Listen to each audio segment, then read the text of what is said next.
আল্লাহ রাব্বুল আলামিন তার 40 বছরের প্রবৃত্তিতে কত নষ্ট করে দিবেন বলেন না আলহামদুলিল্লাহ। সেজন্য মসজিদে যখন আমরা বসবো অবশ্যই এটা আমাদের খেয়াল রাখতে হবে যে দুনিয়ার কোনো কথাবার্তা যাতে না। সকলে আমরা ঈদে গাড়িতে নাওয়াইতু সুন্নাতুল ঈদগাহ, নাওয়াইতু সুন্নাতুল ঈদগাহ। সম্মানিত উপস্থিতি, আমার পূর্বে অর্থাৎ এশার নামাজের পূর্বে পবিত্র কানজুল ইমাম থেকে যিনি তাফসীর করেছেন, আমরা তাফসীর শুনেছি। কানজুল ইমাম শব্দের অর্থ হচ্ছে ইমানের দরওয়াজা। লিখেছেন চতুর্দশ শতাব্দীর মুজাদ্দিদ ইমাম আহমদ রেজা ফাযিল রাদিয়াল্লাহু তাআলা, যিনি বলেছেন যদি তোমরা আমার অন্তরটাকে কেটে দেখো তাহলে দেখতে পাবে এক পাশে রয়েছে লা ইলাহা ইল্লাল্লাহ আর অপর পাশে রয়েছে মুহাম্মাদুর রাসূলুল্লাহ। বলেন না সুবহানাল্লাহ। সে একজন সাচ্চা আশিক রাসূল আমাদের এই কাজল ইমাম উপহার দিয়েছেন। বাজারের মধ্যে অনেক তাফসীর আছে, যে তাফসীরের মধ্যে বিভিন্ন ইমান বিজ্ঞানী কথাবার্তা বলা আছে। আমি আপনাদেরকে পরামর্শ দিব, আপনারা যারা বাংলা পড়তে পারেন, যদি মনে করেন যে আপনাদের ঘরে এই তাফসীর রাখার প্রয়োজন, তাহলে আপনারা কাজল ইমাম এই তাফসীরটা রাখবেন এবং এখান থেকে আপনারা অনেক কিছু বুঝতে পারবেন এবং জানতে পারবেন। আল্লাহ রাব্বুল আলামিন আমাদের সকলকে তৌফিক দান করুন। সকলে আল্লাহুম্মা আমিন। এশার নামাজের পূর্বে আপনারা সূরা ইখলাসের তাফসীর শুনেছেন। আমাদের বিকাশকারী হুজুর অনেক সুন্দর সুন্দর কথা বলেছেন। আমি তার সাথে একটি হাদিস যুক্ত করব। রাসূল সাল্লাল্লাহু আলাইহি ওয়াসাল্লাম বলেন, যে ব্যক্তি 10 বার সূরা ইখলাস পাঠ করবে, আল্লাহ রাব্বুল আলামিন জান্নাতে তার জন্য একটা ঘর নির্মাণ করে রাখবেন। বলেন সুবহানাল্লাহ। আমরা চেষ্টা করব কমসে কম প্রত্যেকদিন বেশি আলিয়ান না পারি 10 বার সূরা ইখলাস যাতে পড়তে পারি। আল্লাহ রাব্বুল আলামিন তৌফিক দান করুন। সকলে আল্লাহুম্মা আমিন। সম্মানিত উপস্থিতি, দাওয়াতের দ্বিতীয় পর্বে 10 হাদিস আল্লাহ রাসূল সাল্লাল্লাহু আলাইহি ওয়াসাল্লাম অসংখ্য হাদিস শরীফ থেকে একটি হাদিস শরীফ এর অর্থ ব্যাখ্যা সহকারে আপনাদের সামনে উপস্থাপন করছি। আমি মোহাম্মদ ইব্রাহিম তৈয়ব। আল্লাহ রাব্বুল আলামিন আমাদের সকলকে মনোযোগের সাথে আল্লাহ রাসূল সাল্লাল্লাহু আলাইহি ওয়াসাল্লাম হাদিস শরীফ শ্রবণ করার তৌফিক দান করুন। সকলে বলি আল্লাহুম্মা সুবহানাল্লাহ, আলহামদুলিল্লাহ, লা ইলাহা ইল্লাল্লাহ, আল্লাহু আকবার ওয়া আসসালাম। এটি ব্যাপকভাবে বর্ণনা করার পর বিশেষভাবে বর্ণনা করা আমাদের, কেননা পূর্ববর্তী অধ্যায়ে আল্লাহর জিকিরের ফজিলত বর্ণিত হয়েছে। আল্লাহর জিকিরে তাসবিহ ইত্যাদি অন্তর্ভুক্ত ছিল, কিন্তু যেহেতু অন্যান্য জিকির অপেক্ষা এই জিকির উত্তম, সেহেতু সেগুলোর সওয়াবের বর্ণনার জন্য পৃথক অধ্যায় দেওয়া হয়েছে। অর্থাৎ তাসবিহ মানে আল্লাহ তাআলাকে সমস্ত অপূর্ণতা ও দোষ ত্রুটি থেকে পবিত্র বলে জানা অথবা পবিত্র বলে বর্ণনা করা। আল্লাহ নাম সমূহের প্রতিষ্ঠা আদায়কারী অর্থাৎ নিয়মিতভাবে নির্দিষ্ট নিয়মে পাঠকারী উপর ওই নামের তাজাল্লি প্রতিফলিত হয়। বলেন না সুবহানাল্লাহ। আল্লাহ তাসবিহ যারা জানেন তাদের উপরে আল্লাহ রাব্বুল আলামিনের বিশেষ তাজাল্লি নাযিল হয়। বলেন না সুবহানাল্লাহ। সুতরাং যে ব্যক্তি সুবহানাল্লাহ ওজিফা আদায় করে ইনশাআল্লাহ খুব ওই বান্দারও সব ধরনের মন্ত্র ও দোষ ত্রুটি থেকে পবিত্র হয়ে যাবে। সুবহানাল্লাহ। সুবহানাল্লাহ অত্যন্ত উঁচু মানের জিকির। এই কারণে নামাজ আরম্ভ করে সুবহানাকা আল্লাহুম্মা পড়া হয়, রুকুতে পড়া হয় সুবহানা রাব্বিয়াল আযীম, সাজদায় সুবহানা রাব্বিয়াল আলা, আর আশ্চর্যজনক কোনো খবর শুনলে বলা হয় সুবহানাল্লাহ। সুবহানাল্লাহ অধিক উঁচু মানের জিকির হিসাবে আল্লাহ রাব্বুল আলামিন এটা নবী রাহমাতুল আলামিন অর্থাৎ ইসলাম আমাদেরকে সুবহানাল্লাহ নামাজের মধ্যে দিয়ে দিয়েছেন। বলেন না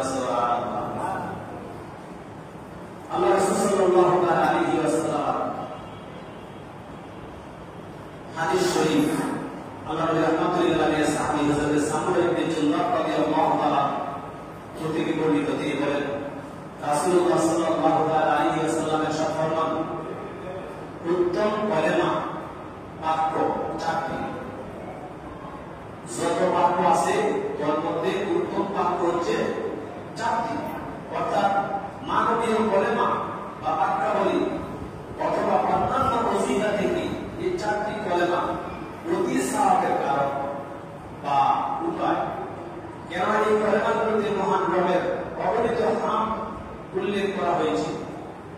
সুবহানাল্লাহ মানে আমি আল্লাহ তাআলাকে সমস্ত দোষ থেকে পবিত্র বলে মানি। আলহামদুলিল্লাহ অর্থ হলো সমস্ত প্রশংসাই মহান রব আল্লাহ। তিনি সমস্ত ভালো পূর্ণতা লাভক গুণের ধারক। লা ইলাহা ইল্লাল্লাহ হচ্ছে ওই কালেমা যা পাঠ করে বান্দা মুসলমান হয়। আর আল্লাহু আকবার এর মধ্যে আল্লাহর বরত্ব এবং তিনি সমস্ত সৃষ্টির চেয়ে বড় হওয়ার স্বীকারোক্তি রয়েছে।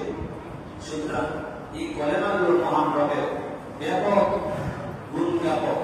এখন হাদিস শরীফের বিরুদ্ধে এই আপত্তি করা যাবে না যে সর্বাপেক্ষা অত্যন্ত কোরআন শরীফ এই কলেমাগুলো কিভাবে উৎকৃষ্টতম হয়ে গেল। ধর্তব্য যে এই কালেমা চতুষ্ঠ কোরআন শরীফের মৌজুদ রয়েছে। সুবহানাল্লাহ, আলহামদুলিল্লাহ, আল্লাহু আকবার, লা ইলাহা ইল্লাল্লাহ, এগুলো কি কোরআন শরীফের মধ্যে রয়েছে। প্রথম তিনটি সুস্পষ্টভাবে, চতুর্থটি ইঙ্গিতে ও অর্থগতভাবে। অন্যান্য বর্ণনায় আছে যে এই কালেমাগুলো বা কিয়াতি সুরাতিহা স্থায়ী উত্তম বাক্যগুলির অন্তর্ভুক্ত। এটাও প্রতিমান হয় যে এই কলেমাগুলোকে কালাম বলা আবিধানিক দৃষ্টিকোণ থেকে পারিভাষিকভাবে নয়। সুতরাং যদি কেউ কালাম বা বাংলা না করার শপথ করে সে এই কলেমাগুলো পাঠ করলে তার শপথ ভঙ্গ হবে না।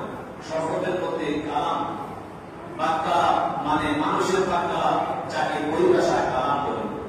আল্লাহ রাসূল সাল্লাল্লাহু আলাইহি ওয়াসাল্লাম সাহাবী বলতেছে যে আল্লাহ রাসূল সাল্লাল্লাহু আলাইহি ওয়াসাল্লাম বলেন উত্তম কালেমা হচ্ছে চারটি: সুবহানাল্লাহ, আলহামদুলিল্লাহ, লা ইলাহা ইল্লাল্লাহ এবং আল্লাহু আকবার। যথাক্রমে আল্লাহর পবিত্রতা, সমস্ত প্রশংসা আল্লাহ নিমিত্ত, আল্লাহ ব্যতীত অন্য কোনো মাবুদ নেই এবং আল্লাহ সবচেয়ে বড়। অপর এক বর্ণনায় এভাবে আছে যে আল্লাহ নিকট প্রিয় কালেমা চারটি: সুবহানাল্লাহ, আলহামদুলিল্লাহ, লা ইলাহা ইল্লাল্লাহ এবং আল্লাহু আকবার। আল্লাহু আকবার মানে এটা হতে পারে যে আল্লাহ তাআলা আমাদের নাম ও সানা বরং আমাদের লালন পালনের পরবর্তী হুজুর আল্লাহ সাল্লাল্লাহু আলাইহি ওয়াসাল্লামের সাথে লা উসিসানা আলাইকা, আমি তোমার প্রশংসা যথাযথভাবে সম্পন্ন করতে পারি না। আর আল্লাহু আকবার যে কোনো কালেমা দ্বারা আরম্ভ করা তোমার জন্য ক্ষতিকর নয়। আল্লাহ রাসূল সাল্লাল্লাহু আলাইহি ওয়াসাল্লাম বলেছেন এখানে চারটি বাক্য যে উত্তম, যে কোনো কালেমা তুমি যে কোনো বাক্যটা দিয়ে তুমি শুরু করো, এটা তোমার জন্য কি হবে? কোনো ক্ষতি হবে না, উপকারই হবে। মিকাতে বিজ্ঞাপনে লিখেছেন এই ক্রমবিন্যাস হচ্ছে আজিমা, অর্থাৎ যে কোনো অবস্থাতে আলোড়ের দিয়ে সম্পর্ক মাত্র। এর বিপরীত হচ্ছে রফসা, অনুমতি, অর্থাৎ উত্তম হচ্ছে এই ক্রমবিন্যাস সহকারে সেগুলো ওজিফা আদায় করা। এর বিপরীতে আগে উপরে উল্লেখ করলে কোনো ক্ষতি নেই।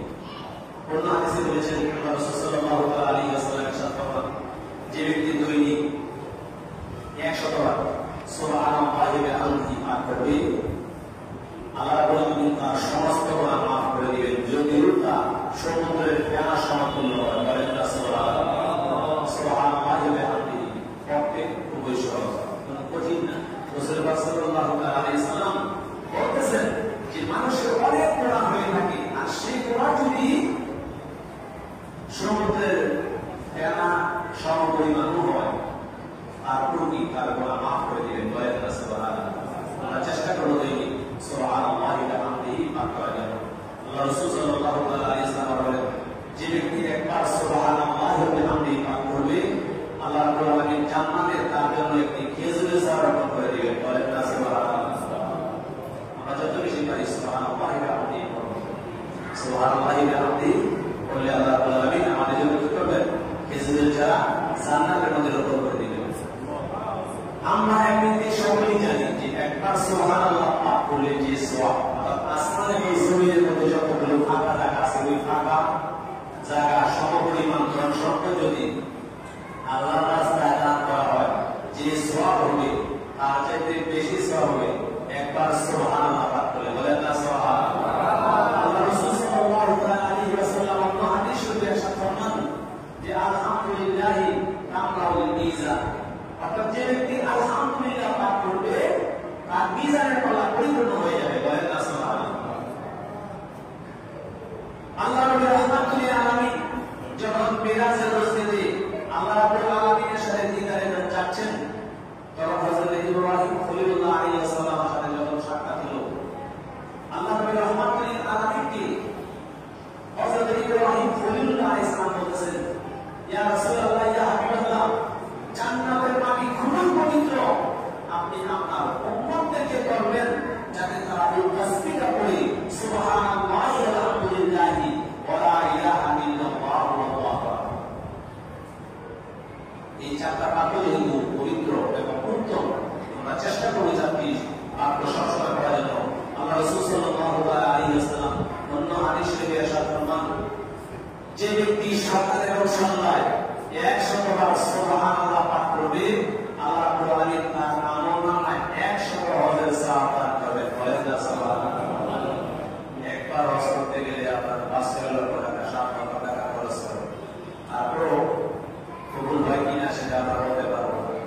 তো আল্লাহ রাসূল সাল্লাল্লাহু আলাইহি ওয়াসাল্লাম বলেন, যে ব্যক্তি সকাল এবং সন্ধ্যায় 100 বার সুবহানাল্লাহ পড়বে, আল্লাহ রাব্বুল আলামিন তার আমলনামায় 100 হজের সওয়াব দান করবেন। সুবহানাল্লাহ। আল্লাহ রাসূল সাল্লাল্লাহু আলাইহি ওয়াসাল্লাম বলেন, যে ব্যক্তি সকাল এবং সন্ধ্যায় 100 বার আলহামদুলিল্লাহ পাঠ করবে, আল্লাহ রাব্বুল আলামিন তার আমলনামায় 100টি ধর্মীয় যুদ্ধে অংশগ্রহণ করার সওয়াব দান করবেন। সুবহানাল্লাহ।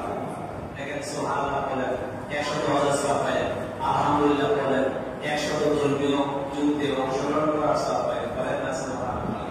এখন কিন্তু আমাদের কোনো যুদ্ধ নেই, এখন কোন যুদ্ধের কোনো সুযোগ নেই। আল্লাহ নবী রাহমাতুল্লাহ আলাইহি সাহাবায়ে কেরাম আল্লাহ রাসূল সাল্লাল্লাহু আলাইহি ওয়াসাল্লাম সাথে সে কাফের মুশরিকদের বিরুদ্ধে যুদ্ধ করেছেন, বিভিন্ন যুদ্ধে অংশগ্রহণ করেছেন। তবে রাহমাতুল্লাহ আলাইহি বলেন, যদি কেউ সকালে এবং সন্ধ্যায় 100 বার আলহামদুলিল্লাহ পড়ে, আল্লাহ রাব্বুল আলামিন তার আমলনামায় 100টি ধর্মীয় যুদ্ধে অংশগ্রহণ করার সওয়াব দান করবেন। আমরা সুবহানাল্লাহ পড়ব দৈনিক সকালে এবং সন্ধ্যায় 100 বার করে, আলহামদুলিল্লাহ পড়ব দৈনিক 100 বার করে। আল্লাহ রাসূল সাল্লাল্লাহু আলাইহি ওয়াসাল্লাম বলেন, যে ব্যক্তি সকাল এবং সন্ধ্যায় 100 বার আল্লাহু আকবার পাঠ করবে, সে ওই দিন আরো যত নেক আমল করুক না কেন, কিন্তু আল্লাহু আকবার পড়ার কারণে যে সওয়াব হয়েছে, সে সওয়াবকে অন্য কোনো নেক আমল অতিক্রম করতে পারবে না। বলেন না সুবহানাল্লাহ। অর্থাৎ যিনি আল্লাহু আকবার বলে থাকবেন, ওনার সওয়াবটাই কি বেশি থাকবে। সুবহানাল্লাহ। আল্লাহ রাসূল সাল্লাল্লাহু আলাইহি ওয়াসাল্লাম বলেন, যে ব্যক্তি সকাল এবং সন্ধ্যায় 100 বার লা ইলাহা ইল্লাল্লাহ পাঠ করবে, আল্লাহ রাব্বুল আলামিন তার আমলনামায় হযরত ইসমাঈল আলাইহিস সালামের বংশের 100 গোলাম আযাদ করার সওয়াব দান করবেন। সুবহানাল্লাহ। এখন ফজিলতপূর্ণ ইবাদতগুলো আমরা বিভিন্ন দোকানপাটে, রাস্তাঘাটে যখন অবসর থাকি, আমরা বিভিন্ন সমালোচনা করে থাকি। আমি আপনাদেরকে আহ্বান জানাবো, আজকে হাদিস শরীফগুলো যারা শুনেছেন, আপনারা আজকে থেকে নিয়োগ করেন, আগে যা হয়েছে হইল, আজকে থেকে নতুন করে নিয়োগ করেন। অবসর যখন থাকবো সুবহানাল্লাহ, অবসর যখন থাকবো আলহামদুলিল্লাহ বলবো, অবসর যখন থাকবো আল্লাহু আকবার বলবো, অবসর যখন থাকবো লা ইলাহা ইল্লাল্লাহ বলবো। এই বাক্যগুলো যেহেতু আল্লাহ রাব্বুল আলামিন উত্তম বলেছেন, রাসূল পাক সাল্লাল্লাহু আলাইহি ওয়াসাল্লাম উত্তম বলেছেন এবং আল্লাহর কাছে প্রিয়,